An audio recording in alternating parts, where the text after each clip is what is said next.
Dans la vie, nous rencontrons souvent des gens qui semblent charmants, amicaux et bien intentionnés en surface. Cependant, au fil du temps, leur vraie couleur commence à apparaître. Certains individus, à travers leur comportement, révèlent des tendances plus profondes et plus nuisibles qui peuvent être classées comme vraiment mauvaises. Le stoïcisme nous apprend à rester ancrés, rationnels et posés, même lorsque nous sommes confrontés au pire de la nature humaine.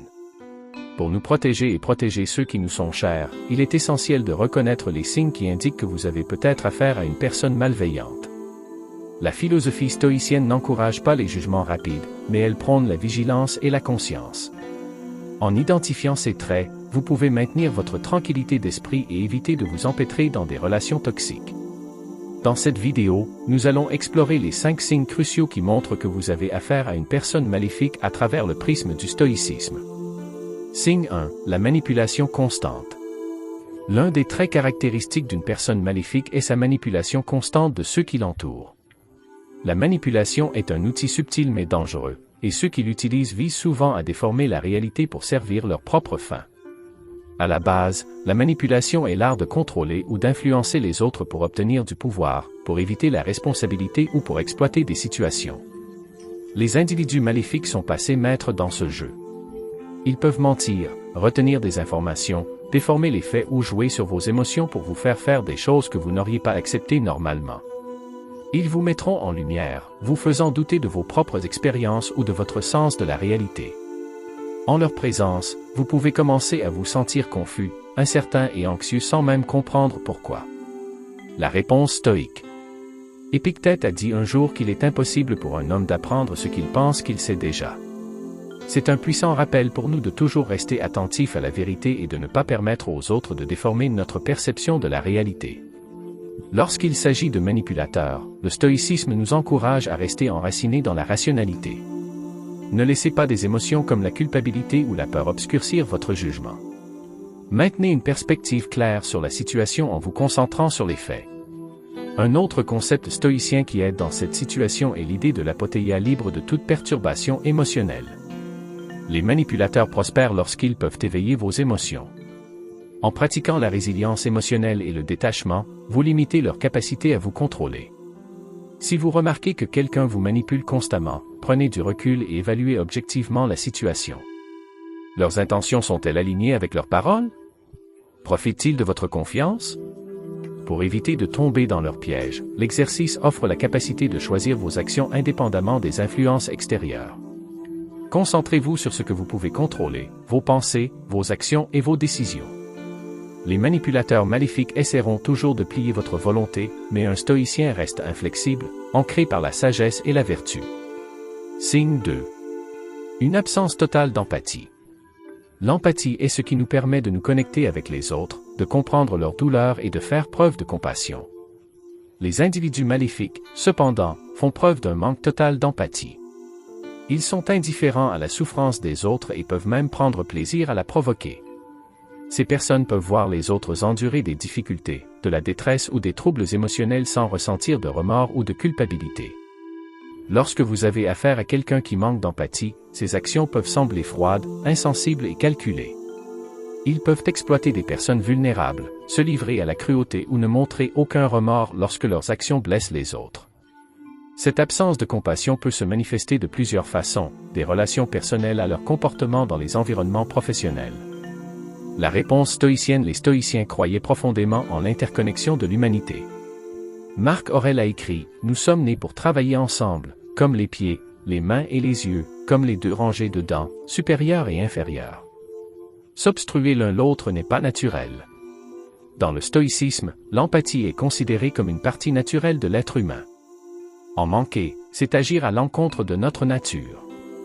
Lorsque nous sommes confrontés à quelqu'un qui ne montre aucune empathie, le stoïcisme nous conseille de pratiquer la compassion mais à distance. Reconnaissez que ces personnes sont perdues dans leur propre chemin mal avisé, mais ne vous laissez pas entraîner avec elles. N'oubliez pas que leur manque d'empathie n'est pas une réflexion sur vous, mais une carence en eux. Plutôt que de répondre à leur cruauté par la colère, répondez avec sagesse.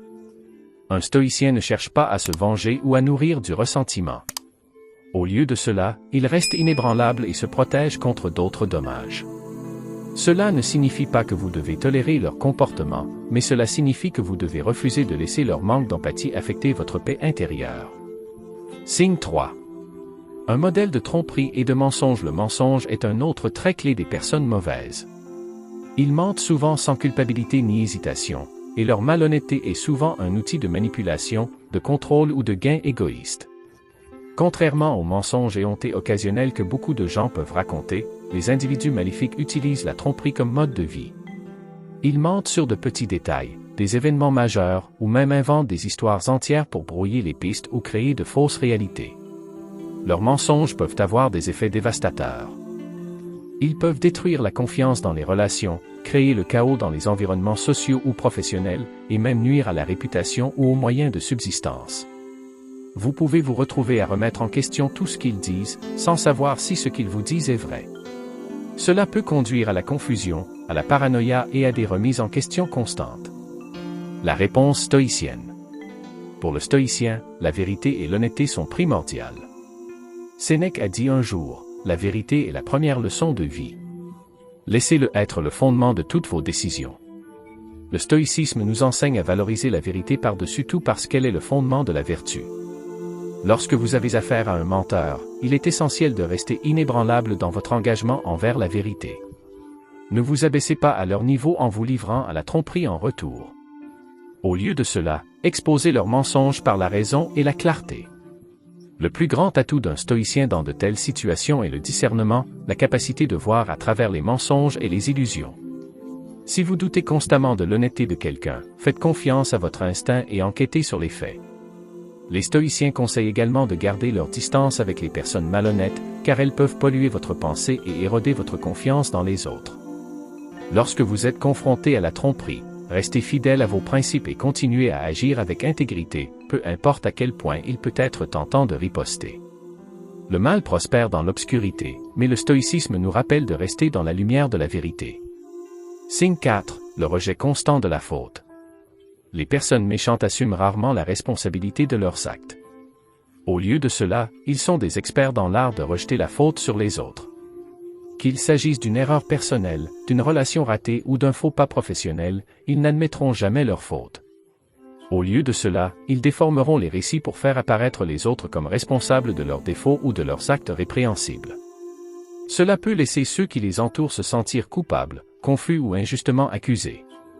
Le transfert de la responsabilité peut être extrêmement toxique, surtout lorsqu'il est fait dans des relations proches. La personne malveillante projettera ses défauts sur les autres, donnant l'impression qu'elle est la victime. Cette déviation a deux objectifs. Cela protège leur ego de toute responsabilité et leur permet de manipuler les autres pour qu'ils se sentent responsables de leurs problèmes. La réponse stoïcienne. Dans le stoïcisme, la responsabilité personnelle est la pierre angulaire d'une vie vertueuse. Épictète a enseigné que nous devons assumer la responsabilité de nos actions et de nos réactions, quelles que soient les circonstances. Lorsqu'il s'agit de quelqu'un qui refuse d'accepter ses responsabilités, l'approche stoïcienne est de rester fermement ancré dans ses propres valeurs. Ne vous laissez pas influencer par leurs accusations ou leurs tentatives de vous rejeter la faute. Rappelez-vous le principe stoïcien de la dichotomie du contrôle. Il y a des choses sous votre contrôle, vos actions, vos réponses, et des choses hors de votre contrôle, le comportement des autres. Vous ne pouvez pas contrôler leur comportement, mais vous pouvez contrôler la façon dont vous réagissez. Un stoïcien ne se laisse pas entraîner dans un conflit ou un drame inutile. Si vous vous retrouvez constamment blâmé pour des choses qui ne sont pas de votre faute, faites une pause et réfléchissez. Maintenez votre intégrité en acceptant la responsabilité que de vos propres actes, et non des actions des autres. Plus vous pratiquez cela, moins une personne méchante a de pouvoir sur vous. Signe 5. Exploiter les autres à des fins personnelles. Peut-être que le trait le plus destructeur d'une personne méchante est sa tendance à exploiter les autres pour son propre bénéfice. Cela peut se manifester sous de nombreuses formes, qu'il s'agisse d'exploitation financière, de manipulation émotionnelle ou d'utilisation d'autres personnes pour l'avancement social ou professionnel. Ces personnes considèrent les relations comme des occasions de prendre plutôt que de donner. Leur objectif principal est de savoir comment ils peuvent utiliser les autres pour répondre à leurs propres besoins sans se soucier du bien-être de ceux qu'ils exploitent. Ce comportement peut être incroyablement dommageable, car ceux qui en sont victimes se sentent souvent utilisés, trahis et épuisés émotionnellement. La personne malveillante peut faire semblant de se soucier ou faire de fausses promesses, mais ses véritables intentions sont toujours égoïstes. La réponse stoïcienne. Le stoïcisme nous enseigne à agir conformément à la vertu, et l'une des plus grandes vertus est la justice, en traitant les autres équitablement et avec respect. Marc Aurèle a souligné l'importance de travailler pour le bien commun plutôt que pour le simple gain personnel. Face à quelqu'un qui exploite les autres, il est essentiel de reconnaître son comportement pour ce qu'il est, au lieu de vous laisser utiliser, fixez des limites fermes et défendez votre propre valeur. En tant que stoïcien, vous comprenez la valeur de l'équité et de la réciprocité dans les relations. Si quelqu'un vous prend constamment sans donner en retour, il est temps de réévaluer cette relation. Le stoïcisme nous apprend également à nous détacher des récompenses extérieures, telles que le statut ou la richesse matérielle. Une personne malveillante peut faire miroiter de telles récompenses comme des appâts pour vous exploiter, mais le stoïcien reste insensible à de telles tentations. En vous concentrant sur les vertus internes plutôt que sur les gains externes, vous vous libérez de la manipulation de ceux qui cherchent à vous utiliser. Conclusion. La présence de personnes malveillantes dans nos vies peut être profondément troublante, mais en reconnaissant les signes et en répondant avec une sagesse stoïcienne, nous pouvons nous protéger de leur influence néfaste. Le stoïcisme nous rappelle de rester ancrés dans la vertu, de maintenir une résilience émotionnelle et de toujours agir avec intégrité, quelles que soient les circonstances. La manipulation, le manque d'empathie, la tromperie, le rejet de la faute et l'exploitation sont des indicateurs clairs que vous avez affaire à une personne maléfique.